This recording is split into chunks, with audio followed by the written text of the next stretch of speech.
আপনারা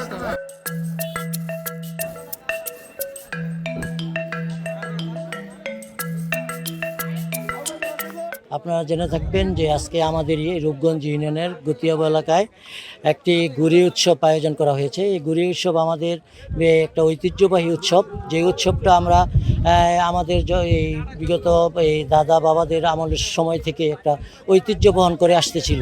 তো এখন দেখা গেছে যে বিভিন্ন ডিজিটাল যুগের কারণে এখন আসলে এই উৎসবগুলো এখন নেই বললেই চলে। তো আমরা চেষ্টা করেছি এলাকার জনসাধারণদের নিয়ে যে আমাদের যে প্রাচীন ঐতিহ্যটা রয়েছে এই গুড়ি উৎসবগুলো যেন আমাদের রূপগঞ্জের প্রতিটি এলাকায় যেন আমরা ফিরিয়ে আনতে পারি।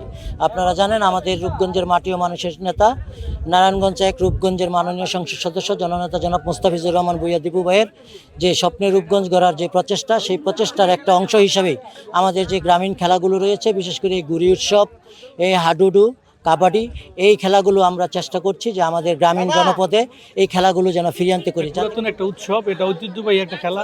এই খেলা প্রায়ই আমাদের বছরে কয়েকবার হওয়া উচিত। এই খেলাটা আসলে খেলাতে এই যে দেখতেছি বাড়ির পাশে দেখার পরে আসলে অনেক ভালো লাগতেছে।